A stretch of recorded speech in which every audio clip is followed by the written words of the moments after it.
Awesome. Good afternoon, everyone. Thank you for attending our live 2020 CSUSB Graduate Program Expo. My name is John Paul Hernandez, your Employer Relations Specialist for the Career Center, along with Jackie Aguayo, your Event Coordinator for the Career Center. We will be going over your questions live. Now we will turn it over to our presenter from the Master Program of Public Administration. Am I live? Hi everyone. I'm Dr. Herb Sean. You can't see me though. Sorry about that. There you go. That's a little bit better. I'm Dr. Herb Sean. I'm one of the teaching faculty in the School of Social Work at Cal State San Bernardino. And more pertinent to you, I'm the graduate coordinator and the director of admissions. So I want to give you some information about our program and hopefully answer some of your questions that you may have. There you go. Okay, so today I'll be talking about the different types of programs that we have within the master's program. It's not just one program, but it's actually different programs or concentrations that you'll learn about in just a few minutes.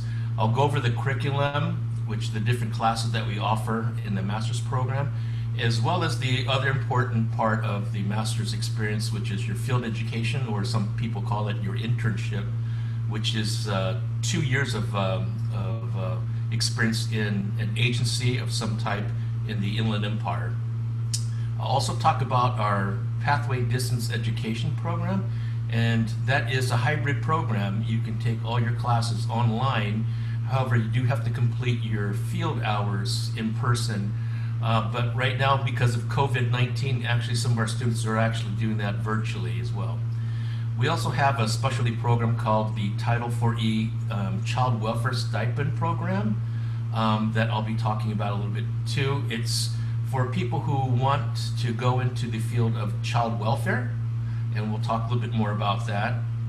I'll talk a little bit about admissions to the program, particularly the eligibility to get into the program and the prerequisites that you have to meet to be admitted, and some program requirements and some details about the application.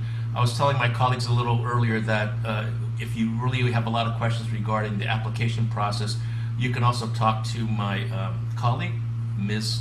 Melinda Corral. Her contact information is at the end of this program. And as well as you can also talk to graduate studies, of course, too. All right? Okay, so we are nationally accredited by the Council on Social Work Education. That's the accreditation body for all the elite social work schools in the country. We have the largest program on campus. We have about 120 new MSW students admitted every year. However, we typically get over 300 applications. Right now we have about 275 current MSW students. We have roughly around 200 different options for field placements. Those include medical centers, psychiatric hospitals, we have nonprofit social service agencies, we have public schools, where there's a heavy focus nowadays on mental health. A lot of California mental health money is now being diverted to schools because there's a big emphasis on prevention and education, and also because of the different types of problems that we've been seeing in the community and society at large. We're trying to nip the problem in the bud by attending to people's needs as they are during the time that they're in school. Approximately 40% of the applicants are admitted. Excuse me, can someone get the dogs? There they are again, guys. One moment. Hey, come here. Okay, so here we go. We have a couple of different types of programs. We have a 2-year program, which is campus-based, as you can see on the far left side. We have a 3-year, it used to be called the part-time, but it's not really a part-time program. It just spreads out your coursework over a period of 3 years instead of 2. And that's online as well. There's a 3-year program on campus as well as online, which is the Pathway Distance Education program. And then the 3-year model in the middle is the face-to-face on campus. I'm sorry, I kind of mixed those up. And what is this 4th one? Oh, it's the concurrent program. I can't see it because I see other nice faces on the side of the right column there. But it's our combined program between the MSW program and the Department of Public Administration. So if you are in the concurrent program, you actually earn your MSW program as well as your MPA program. And there's some advantages to the concurrent program in that some of the classes transfer over between the two programs, so that some units actually count from one department to the other, and so there's less that you have to take if you were to take them separately. Okay.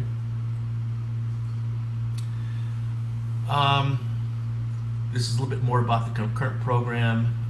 This is the thing that I have to really kind of emphasize to you too, is if you really are interested in the concurrent MSW MPA program, that is a decision that you have to make at the beginning.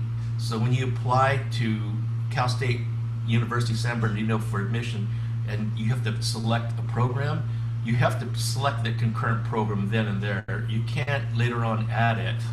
Okay, so please be aware of that.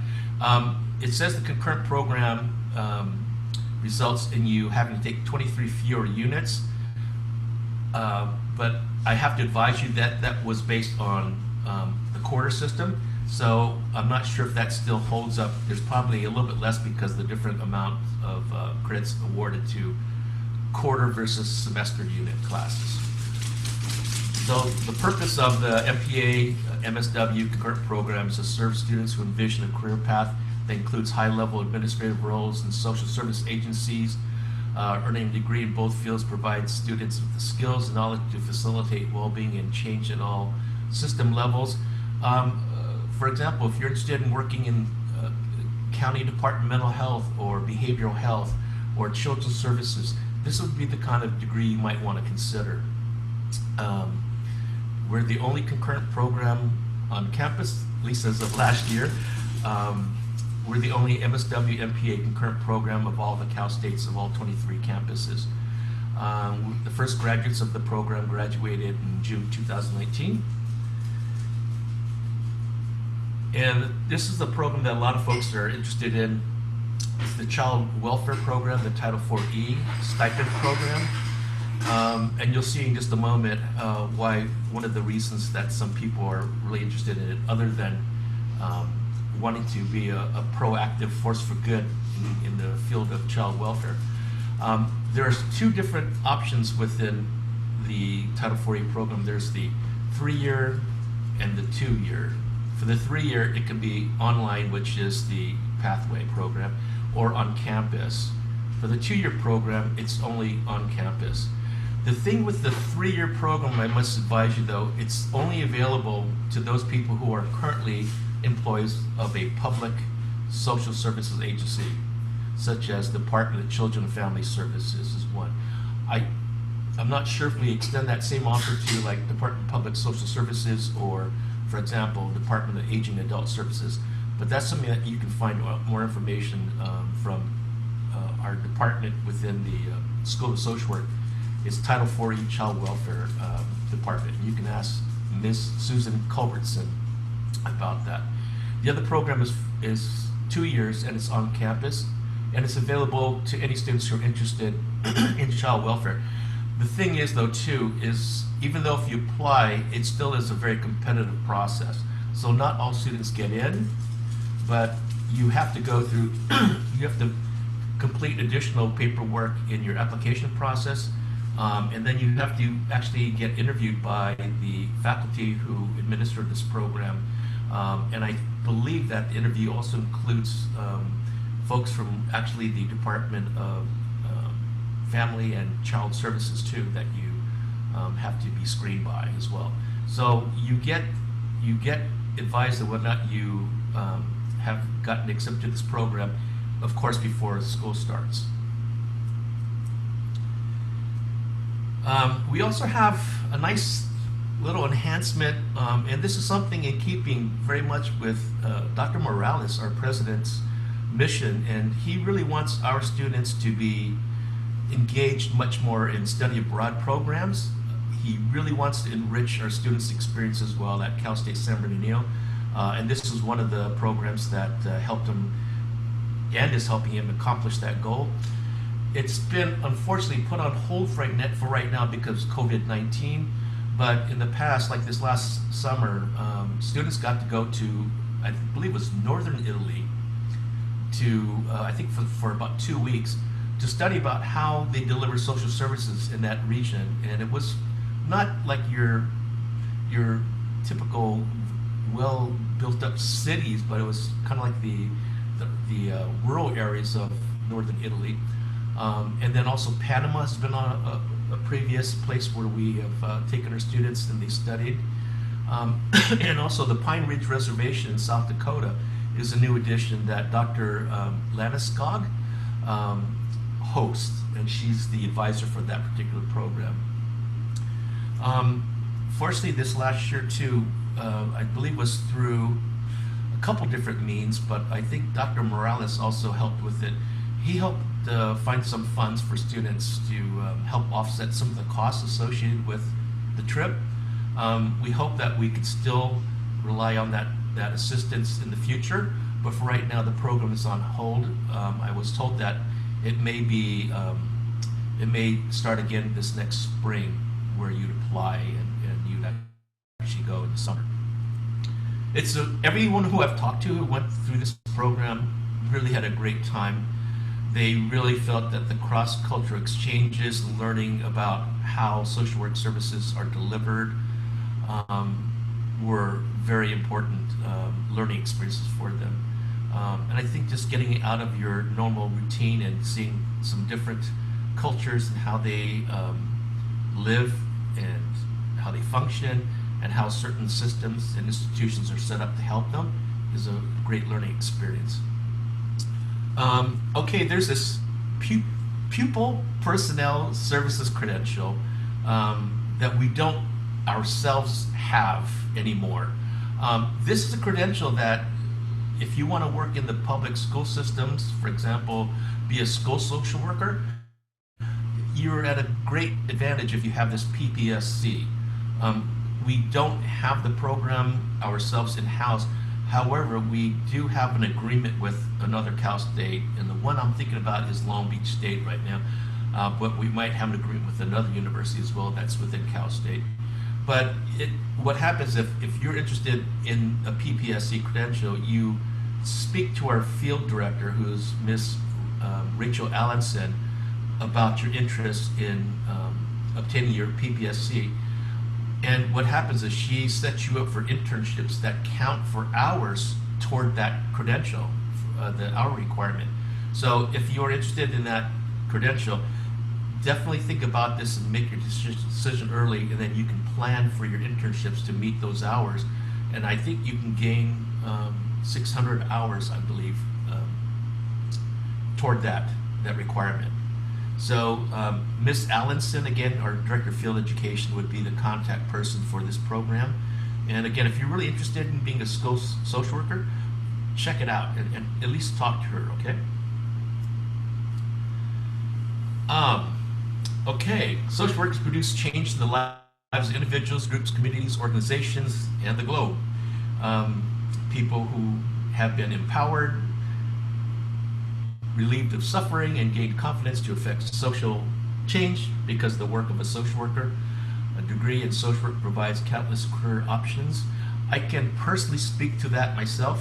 The different types of social work practice that I have been engaged in includes what they call micro practice, that is working with individuals, families, and groups, as well as macro practice. I've been a program director, a center manager, I've been a research analyst, I have been a grant writer, all kinds of different things in nonprofits in East LA, nonprofits in Los Angeles, the federal government, that is the West Los Angeles VA, and now here I am as a professor in the state system.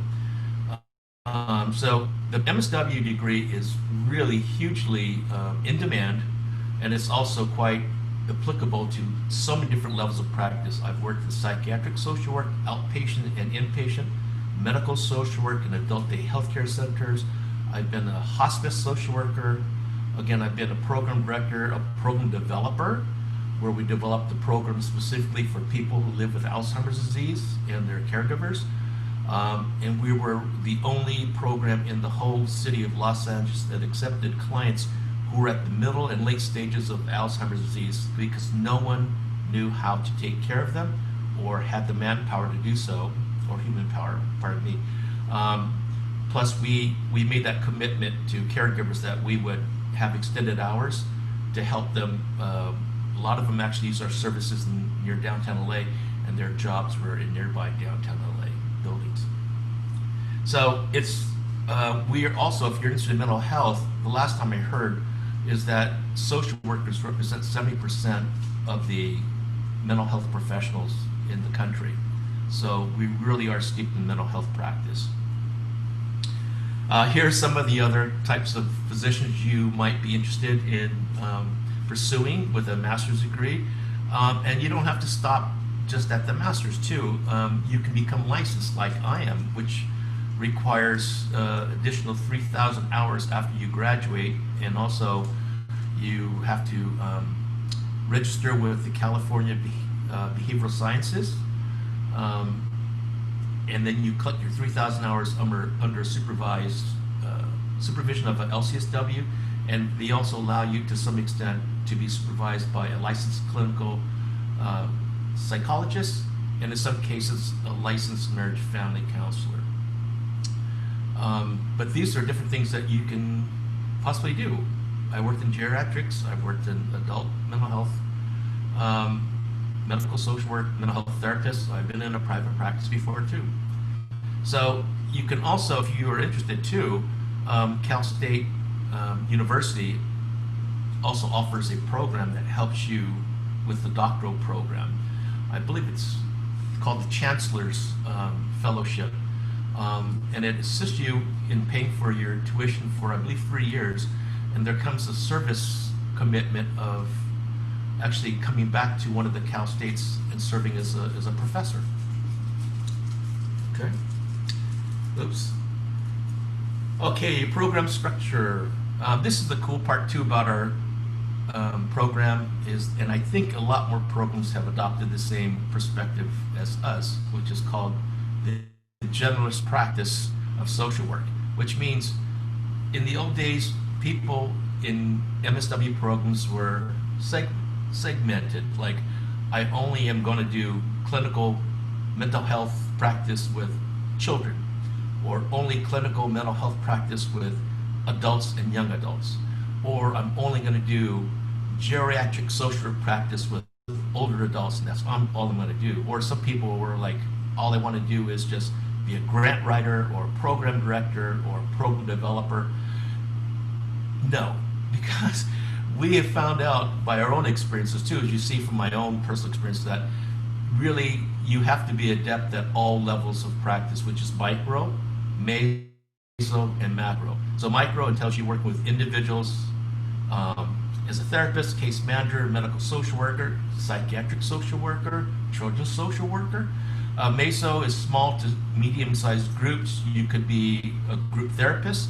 You could be working within the community or community organization with political activism. You may also be a macro practitioner where you are a program director or a policy maker, policy analyst. So really, we not only teach you how to work at all 3 levels of practice, but we also, in our field education, we strive to make sure that you get experience with all 3 different levels of social work practice. So that's the thing with our field education program too. You have 2 years of it. One will be with a certain type of practice and client group, and the second will be pretty much different. So if you are placed at a medical center your second year, for your first year, it may be that you're in a nonprofit, or vice versa, or you may be working with dialysis patients, and then maybe the next year you do something different. But we're trying to give you a well-rounded experience, also kind of give you exposure to different kinds of practice, and give you some experience so that you know what you might want to do once you graduate. So it's called the generalist practice model, and that's what we actually embrace in our School of Social Work. So here's what the programs look like. On your left is the 2-year program. On the right is your 3-year program. So there's some overlap, as you see if you look in the right. All those classes fit into the left, but there's just less of them. So we have what we call a cohort model, which is if you're in the 2-year program and you have, let's say, 30 students in your cohort, you actually go through the entire program together, which is kind of nice too, because you develop really good friendships with other people who are going to be practicing with you in the community. And it's a nice little community that is established through this cohort model. But you also take your classes all together, and a lot of people develop study groups, and they hang out together over lunch and breaks. But this is how people go through our programs. If you're in a 3-year program, you have your cohort. If you're in your 2-year program, you have your cohort. Okay. And so, as you see, HBSE is human behavior in the social environment, and that talks about different theories of human development and how that affects behavior. We talk about all kinds of different things, organic, issues. That's, what are the resources that you're born with that give you advantages or disadvantages to society that help you succeed, or which kind of hold you back to some extent. We talk about the environment in terms of politics, social institutions. We talk about the environment. We talk about climate change. We talk about the type of family you grew up in, your culture, birth order, all kinds of stuff.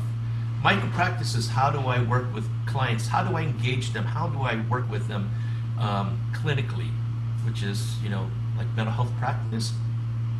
And then macro is basically the classes that talk about communities and agencies and other larger political structures and social structures that people basically provide the structure in which we work. And then field, that's your internship. And you see in the right side of the columns, there's no field in the first year. Okay, so that starts your second year, which is right here.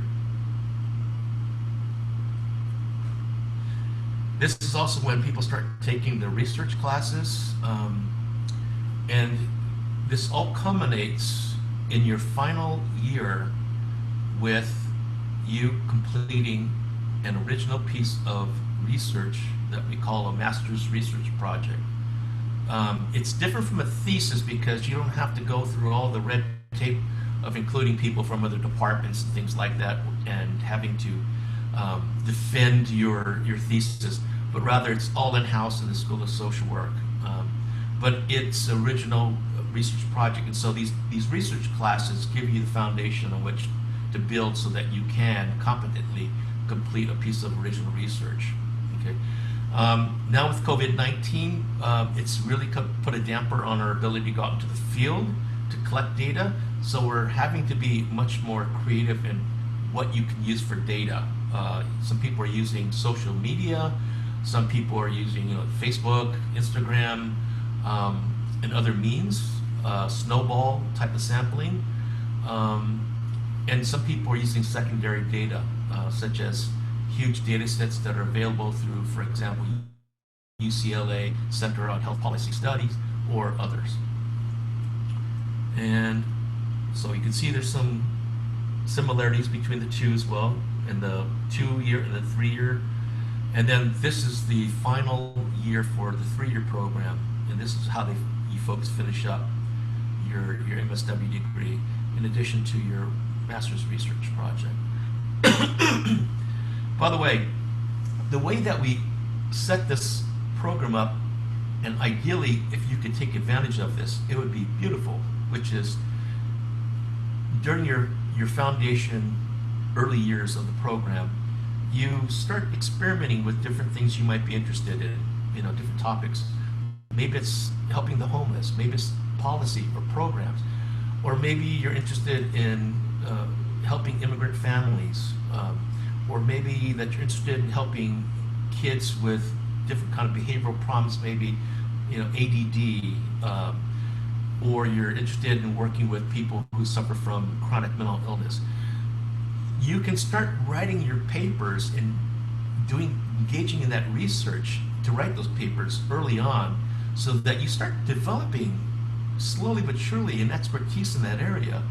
And if you play your cards right, you might be able to actually turn that into your master's research project so that it's something that is very, very meaningful to you. And if you plan to go into a PhD program, it wouldn't hurt you to have that as part of your portfolio. But that's what ideally you would do, is that you're slowly building in a specialization in a particular field or with a special group of clients, and that by the time you are ready to hit the advanced year of the master's program, you really are focusing on heavily in that topic or that client group, such that you really start taking off in terms of your knowledge and understanding of the problem or the client group and their unmet needs. So that's advice I hope that you take to heart. Okay, our wonderful pathway program. This is actually an awesome program. I actually have taught some of the classes in this program. It's we're really rated quite highly. I think last time I saw, we were second in California or the nation, something like that. We were down to number 9, number 2, but we have put a great deal of work into this program, and we're experts at teaching. So it's no wonder why people get so much out of this program and why we're rated so highly. But so it's designed to provide education to advanced social work practitioners. It is just like the 3-year on-campus program, except you take your classes virtually, but you do have to complete your field placements actually at an agency, or during COVID-19, kind of at an agency. You might be maybe doing work for them virtually on their own laptops, interviewing clients through Zoom or whatever the case may be. But it's designed for people who really can't access your traditional campus-based MSW program. So these are people who, for example, work full-time jobs. Maybe they are caregivers. They have an elderly mom or dad or family member who they take care of, or maybe they have kids that they're taking care of. So they really are quite limited in their ability to get out and attend a campus-based program. So that's one of the criteria. And that the other criteria is that there's no other program around that can basically meet your needs. For example, if you lived in San Diego, and I'm not sure if San Diego State has such a program, but if they had a program there and you're only 3 miles away, they may not admit you because they say, hey, you have a program 3 miles away at San Diego State. Why would you want to, take up a seat for someone who lives closer to our area who can't attend a campus-based program? So you can also talk to another colleague, Paula Serrano Montes, who is the person who works with Dr. Teresa Morris, who's the coordinator of the Pathway program. Once again, Paula Serrano Montes, and she's listed, I believe, on our website, which you can find online. There it is, the criteria: live too far away from a main campus, be in a situation that makes attendance basically impractical or impossible. There are a few mandated events that you have to attend, but right now during COVID-19, I'm not sure if that's still in place. But it was like an orientation that you had to come to, and there are a few other things too, like when you're going to graduate, when you've completed your master's research project.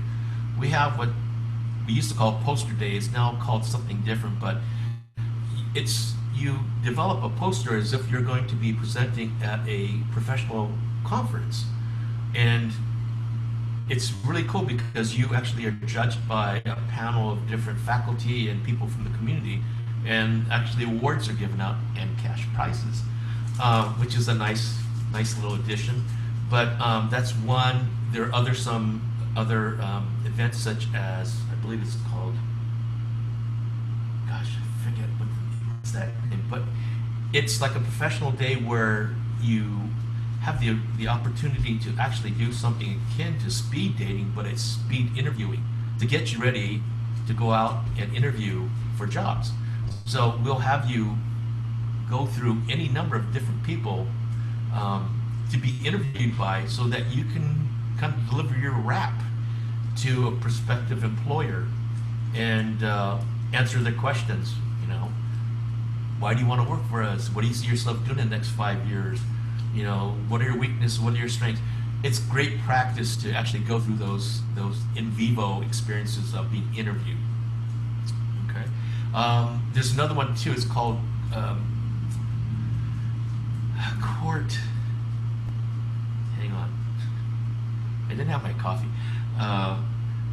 Anyway, it's a day in which we have about a half day devoted to what is it like to actually be in a courtroom, being grilled by lawyers about your client. You know, did this person really have to be put away in a psychiatric hospital? You know, how are you justifying that choice? How are you justifying what you did, what you didn't do? Did you do this? Did you do that? Gosh, the name of it. See for court something day. Court immersion day. Thank you. Court immersion day. That's another one. And then if you are a Title IV Child Protective Services awardee, there's also some events that you have to attend as well. There's one, the California Social Education Consortium meeting, which is kind of cool too, because I believe you get to meet other students in the same program from other campuses. And by the way, I think we have the largest size Title IV program in the state of California. It's quite lively, it's quite thrilling, students love it, and it also puts you kind of on the fast track to get a CPS job once you graduate, because CPS is basically invested in your education and your training, so that when you get out, you're going to go into a CPS job. Okay, this is more about the pathway. Oh, another thing about the pathway, including your tuition also, is an iPad, in case you don't have a decent laptop or desktop to log into, do your homework and your assignments and your Zoom meetings. You'll have an iPad to help you with that. The fees right now, from what I understand, this was the last time I heard from that particular program, is it's $650 per unit, and all classes are asynchronous, which means you don't have to meet at a specific day and time, but you have to be pretty dedicated and pretty structured to make sure that you can get through all your work and that you don't procrastinate and leave it to later, because you won't do well. Mandatory orientation on campus in July. Additional forms are required to apply. So again, when you were going to apply for admission, be sure that you know which program you want to apply to. Is it the Title IV-E? Is it going to be the pathway? Or the concurrent program. Field practice. Sorry if I went too loud on that. This is a fun part. I'm actually the coordinator of the undergraduate field education programs, and I know just how good this program is for the master's too. So really what we do with field education is, if you look at the left side, you have your classroom learning, and then you take that classroom learning into the field where you apply it. And while you're applying it, you're being self-reflective about, how is this all working out? Is this working out the way it says it's supposed to work out in the book and in class? Yes, no, maybe, kind of, under certain circumstances. And then you go back to the class and you also share, you know what, I tried this and it worked great. Or, you know, I tried this and it didn't seem so great. And you get to see just how well you can transfer knowledge from classroom to the field and vice versa. So there's this great marriage that is within this program that connects classroom learning to application of that learning into the field. Here's more details about the field education program. During your foundation year, you have to complete 16 hours per week, which comes out to 480 hours for the the year.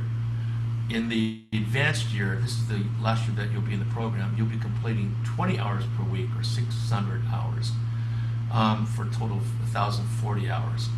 The thing with field education is this, is that those 16 hours, you have to be available 2 full days per week to actually do those hours.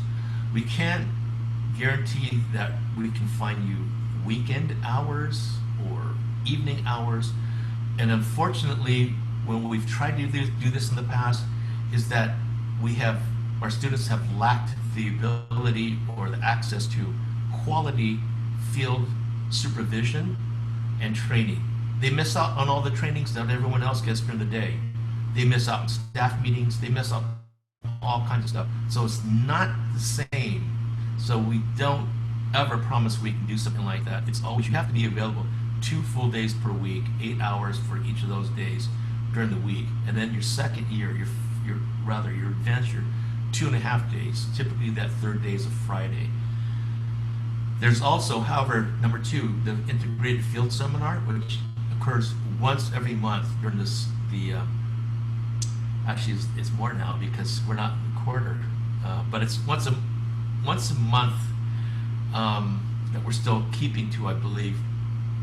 And it's usually on a Friday, and it's typically from about 8 a.m. till 10 a.m. or thereabouts. It's typically 2 or 3 hours. We're at 2 hours currently, but you have to be available for that. The thing is, too, is that if you're in field the advanced year and you're on Friday and you have to attend field seminar, those field seminars should really count towards your field hours. But that's what you have to also discuss with the field instructor at your field placement agency, as well as your field liaison, who's the person on faculty who kind of guides you along, who makes sure everything's smooth and you get your learning needs met. We also have these trainings and events 2 to 3 times per year. That's the Cohort Immersion Program. I think it's called All School Day. And also what's nice too is if some of you are familiar with psychiatric social work or psychology, you know that there's the Diagnostic and Statistical Manual of Psychiatric Disorders, the DSM, is now the DSM-5 edition. But there's also a training, almost like an all-day training that we do on the DSM. It's also actually embedded in your clinical classes too, but this is specific training for DSM-5 so that you have a better grasp about all the different diagnostic categories and diagnoses within the DSM-5. Okay, this is about field hours again.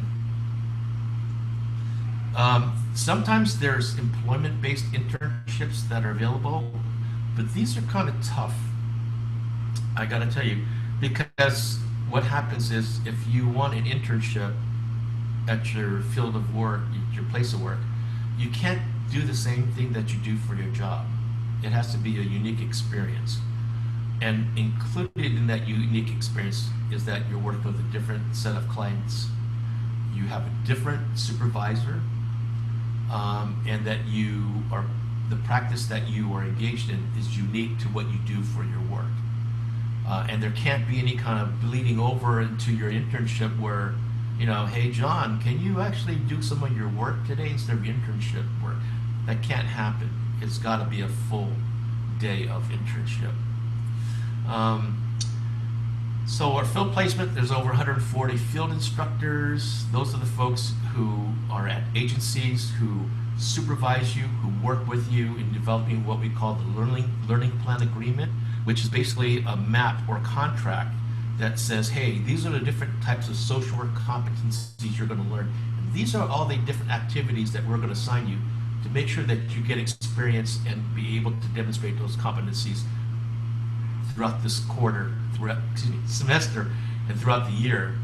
And then progressively your expertise grows and grows to the point where when you're at the end of your final year, you should be quite good at engaging clients, in assessing clients, in developing work plans or treatment plans with them, implementing an intervention based on research or evidence-based, in evaluating your practice, and etc.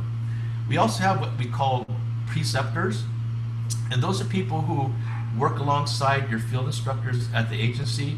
They are not the people who supervise you, but they may see and help you with your day-to-day types of chores. For example, the field instructors say, you know, you're going to do X, Y, and Z. The preceptors will help you carry out those functions. It could be that you're leading a group.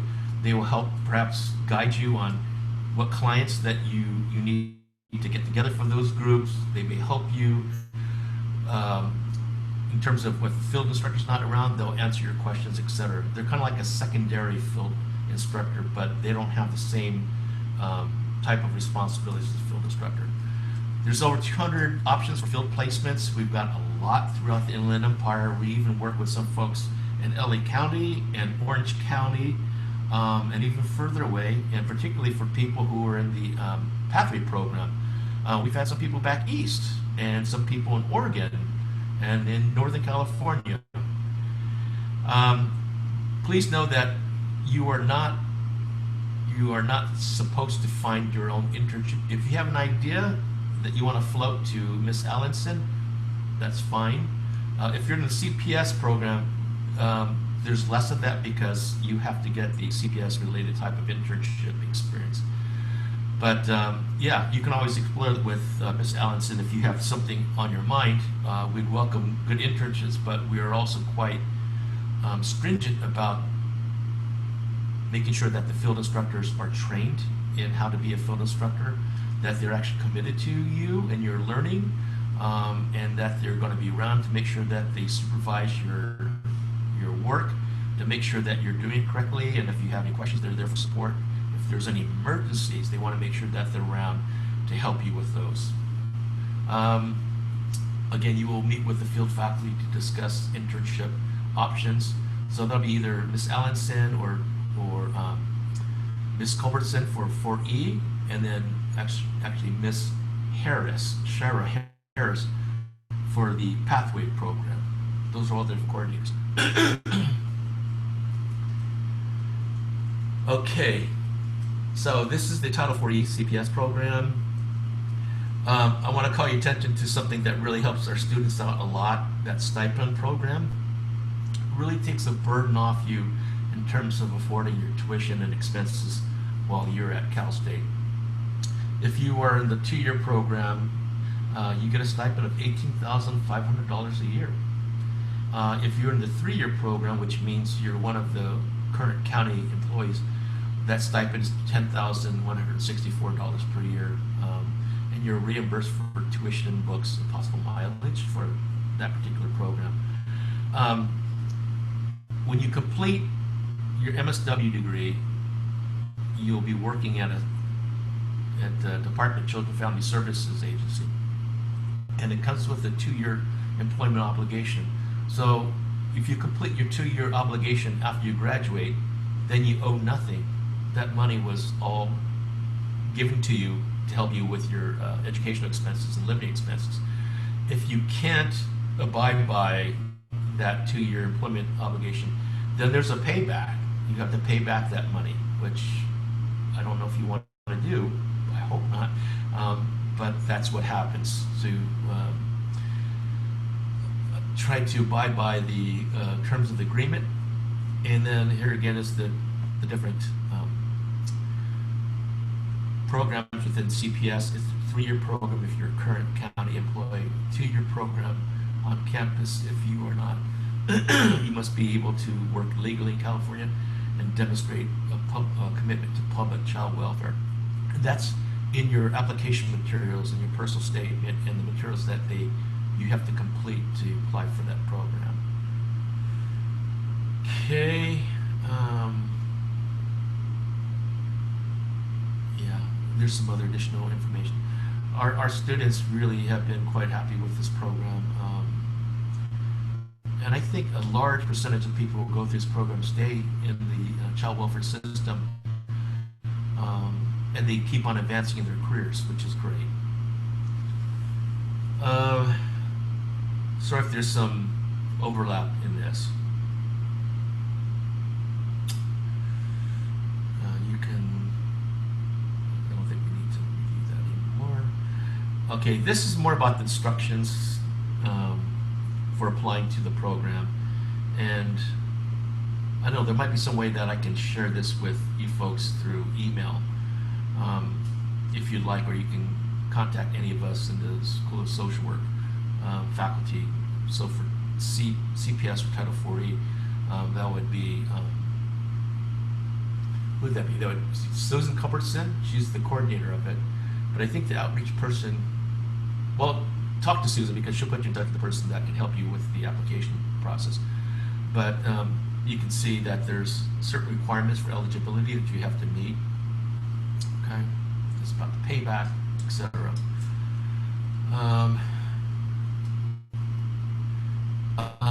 Okay, county letter of support, that's from Title IV-E. This is heavy Title IV-E emphasis here. Yeah, this talks about the in-person interview. Yeah, they'll work with you too. Once you apply for Title IV-E through the admission process, and you have identified Title IV-E as your program that you really want on board with, they will be in contact with you. They will start asking you questions like, where do you live, what experience you have, etc. So that's something that kind of starts taking place once you after you apply. Make sure you have an employee support letter if you're 3-year program, CPS. So this is a couple basic questions. Is social work for you? Do I know enough about the field to make a thoughtful decision? You definitely want to know what you're getting into, and that's why we also make it a point to have people who are applying to the program have some kind of experience before coming in, so you know what social workers do, what social work looks like actually in action. Maybe you've shadowed a social worker at an agency during a psychology internship or sociology internship, or what have you, or social work. Are you aware of the burnout rate for social workers? It's high for a lot of people in the helping professions, but if you're around a lot more despair and trauma, that puts you at a higher risk for compassion fatigue, burnout, for secondary or vicarious trauma. So these are some things you may want to read about. It's not just, all fun and games. You're really dealing with a lot of incredibly difficult human problems, and you see a lot of suffering firsthand. Are you able to make this program your priority for the next 2 to 3 years, depending on which program that you decide on? Do you have a plan to succeed? Do you have support? Do you have your finances all thought out? How are you going to afford it? How are you going to, if you're in a job, how are you going to get away for 2 full days a week for field? And then you're in advanced year, 2.5 days, right? Are you going to have time to actually come to campus to attend classes? I believe it starts at 5:30 for the evening classes if you were in that program. So a lot of things you have to give thought to. And I would, if I were you, if you're not really a great idea about what social workers do and what it entails, do some research, okay? Financial aid and scholarships is something that grad studies can be very, very helpful with. They actually have a website, which is an excellent website, and they have specific pages that you can consult about what types of opportunities there are for financial aid. I'll let you know too that in terms of paid internships, aside from the CPS stipend program, there aren't a lot. Years and years ago, when agencies had a little bit more room financially, they were able to afford paying interns. Nowadays, it's a little bit tougher to find. I think Patton State Hospital, if you're an advanced year student, there's a stipend.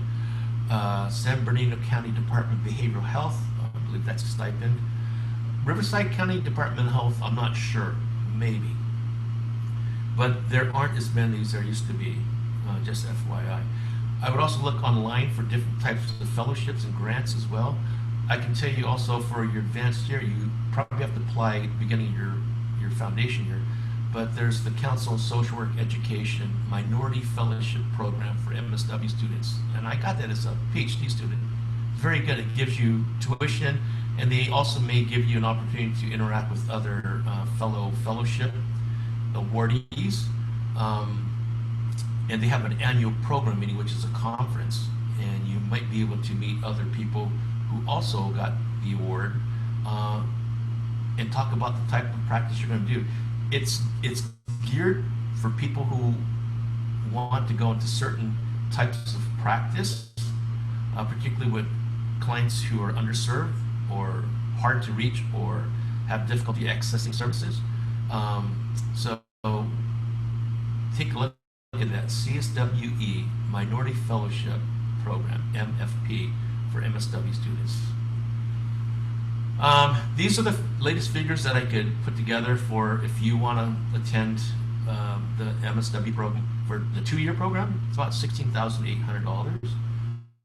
For the 3-year, they call it part-time, but it's not really part-time, on-campus program, about $25,000. And for the pathway program, based on $650 per semester unit, is about $39,000.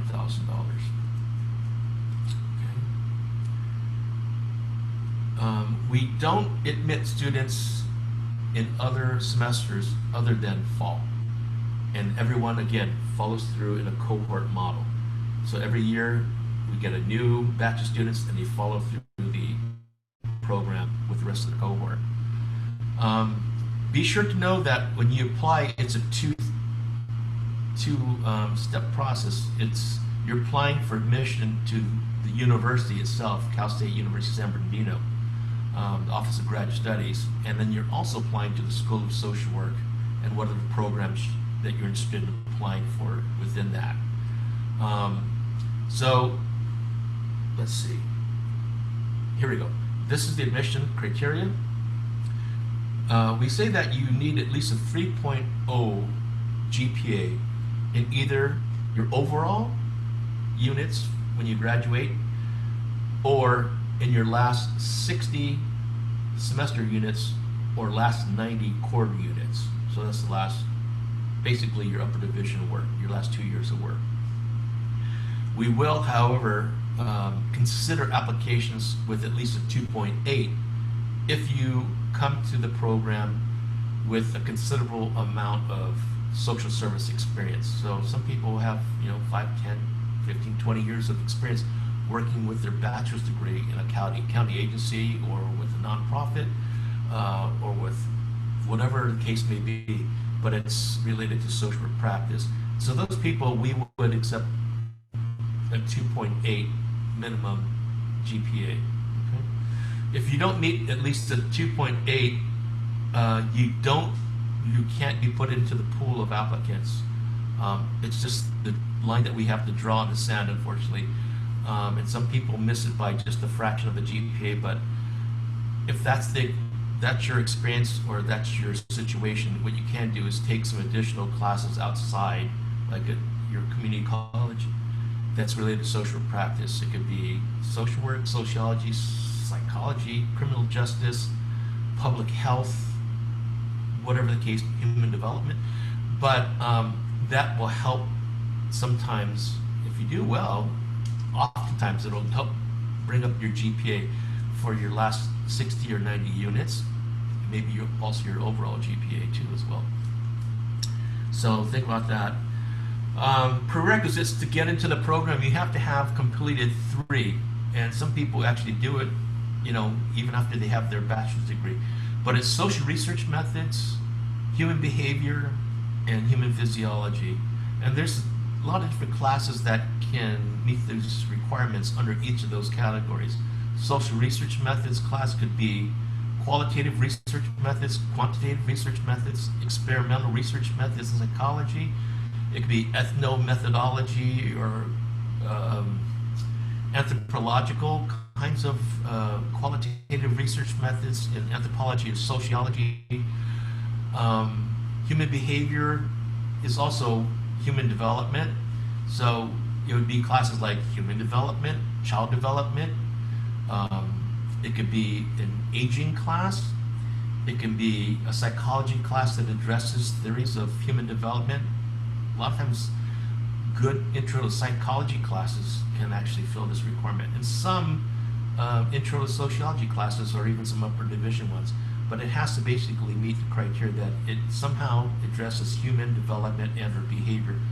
So it could be social influences, it could be any other kind of influences. Human physiology, could be biology, human physiology, human anatomy, it could be even sometimes a health class, human ecology. But if you have any questions about if classes that you've already completed for your undergraduate degree would apply to meet these prerequisites, you can always contact me or Melinda and send us the information, like where you took it, the name of the class, the number of the class, when you took it, and what grade you got. As long as you passed it, got a passing grade, that's fine. So these have to be met before you actually start the program. And if you don't meet them, you can't start the program.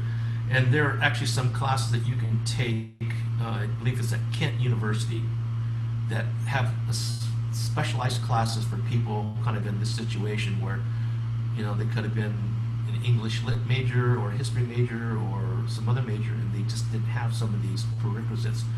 So they offer these, I believe, it's a couple $100, and it's only, a month-long class, if that. But you get a pass, no pass credit, and as long as you pass, that counts. Okay. And if you have more questions about that, please feel free to email me. Okay. I'm not going to go through Cal State Apply. Melinda could possibly help you with that. What I want to also draw your attention to is that if you go to our website, if you type into your browser social work, one word, .csusb.edu, socialwork.csusb.edu. It'll take you to our website. It'll also, there's information there on our MSW program information sessions that are coming up this fall and winter. So they'll be available through Zoom. So I want to encourage you, if you want more information, please attend at least one of those, because a lot of your questions, you will have, we can answer them for you. Other people will probably have the same questions, then they'll be addressed. So it's a good win-win situation. So CSU requirements for Cal State Apply: your personal information, your academic history, supporting information. For us, your program materials. I'm not sure if Melinda included that in here, but okay, yeah, here we go. So when you apply for admission too, we're going to ask you for your unofficial transcripts. You're going to have to supply the Office of Graduate Studies your official transcripts of your graduation with your bachelor's degree before you start the program. But for us to consider you, even just your unofficial transcripts will be fine. Here's the thing though too, if you, and this is not uncommon, some of you have taken city college courses here and there, if you're planning to use any of those to meet your prerequisites, you're going to have to supply us with the unofficial transcript of those institutions too.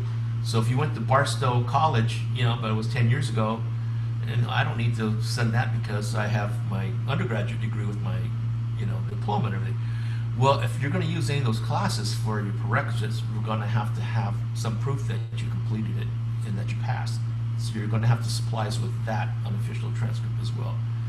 So here are the list of different things that you have to make sure that you include in your application. One important thing I want to emphasize, a lot of those, is that we don't accept people's, like your former professors or your former employers, physical letters of recommendation or even email to us. Everything is done nowadays online in the Cal State Apply system. So under references or referees, there'll be spaces for 3 of them. You have to include the person's name and their email address, and that person, once you finish your materials and you submit, they will be contacted through Cal State Apply and provide an email saying, that you are applying for the MSW program. You've been identified as one of this person's referees. Would you please complete this online recommendation form?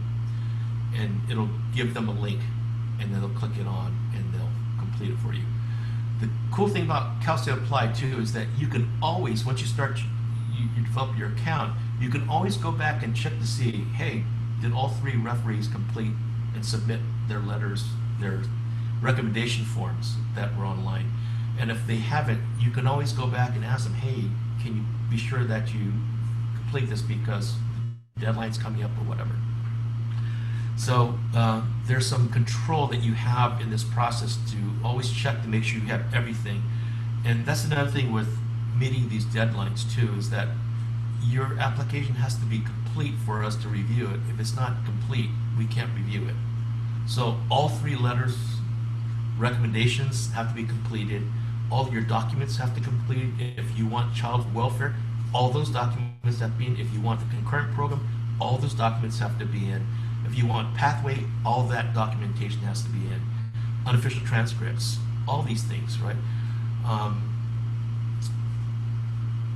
Yeah, because, and I'll give you some information too on our application times. We start accepting applications for fall 2021 on October 1st, 2020. So for being admitted in fall 2021, we start accepting applications on October 1st, 2020. From that date till January 15th, 2021, that is our priority application period. If at all possible, try to get all of your completed things together and submit your application in that time span. And I'll tell you why. All the applications received in that priority application period is guaranteed a review. Anything received after January 15th, 2021, we're only going to review it if we have room in the program that you're interested in. So you are at an advantage if you can apply during the time between October 1st, 2020 and January 15th, 2021. Priority application period. Okay? What else can I tell you guys? Also, please, if there's anything in the personal statement under these questions, if you don't understand a term, please do some research. So don't just make an assumption you know what a term is and base your answer on that, because you could be talking about something that is not what we want you to talk about. So know your terms. If you don't, look it up online. What does this have to do with social work practice? Look at that. And another thing is too, is the MSW program, all of them, are very heavy in writing. You're writing papers all the time for multiple classes in the same semester. So it would behoove you to make sure that your writing skills are up to snuff. And if they're not, try to improve on those. If you are still with the university now, there are writing centers on your campus that can help you write an effective application for admission. And the thing is too, is when faculty evaluate your application, we're trying to make sure that we know that we have some level of confidence that you're going to be able to successfully write papers. And not only papers, but an entire master's research project, right? So try to work on your writing skills if you don't feel that your writing skills are up to what you think they should be. This is not only a graduate program, but it's a professional program. There's a lot of writing that deals with field education. So, and when you're out in the field too, you're going to have to write court reports maybe. You're going to have to write assessments. Those are legal documents. You're going to have to write your progress reports. You're going to have to write all kinds of different things. So you have to be an effective writer. You have good communication skills. That should be definitely demonstrate it in your application, because it says something about you and your abilities. So please do yourself a service and make sure that you, when you hand in your application for admission, that it really reflects your best efforts. Okay. What else can I do? Great information, Herb. Thank you so much. Okay. You're rolling. I love it. All right. I want to jump in though, because I know we do have a couple of people that may have a class or something they have to jump out. Let everybody know we have this great session recorded. It will be shared with any other marketing materials that you may need. There are a lot of great questions that came in. After looking at them, I think you hit a lot of them, Herb. Okay. Which is really good. There are a couple that I thought were kind of personal that maybe we can ask you now. Sure. And then, if you'd like, if there's maybe an email address you can add in the chat, Herb, that for any additional questions that we aren't able to address right now, if anyone wants to send an email, that'd be awesome. Sure. So if anyone has a little extra time and wants to stick around, we're going to ask a couple of questions while we have a live audience. You're welcome to stick around. If not, you will be getting a recording of this. So we got the email there. Doesn't get easier than that. First and last name. So if we don't answer your specific questions, please send an email, and then we'll get that answer for you. So I'm going to go down here and see. There was one about advice, which was nice. Oh, here's a good one. Have any of the prerequisites changed during the pandemic? The prerequisites, no, they're still the same. It's social research methods class, a human behavior, was adult mental health. And actually, my first internship was with the West Los Angeles VA, working actually with older adults in their, and it was great though, because I got to work in 5 different departments there. It was the dual diagnosis ward, the locked ward, the day treatment, where we had folks who, it was called a partial hospitalization program, people who may have been hospitalized in a psychiatric hospital who were discharged, and we provided the support and the structure and the programming to keep them in the community.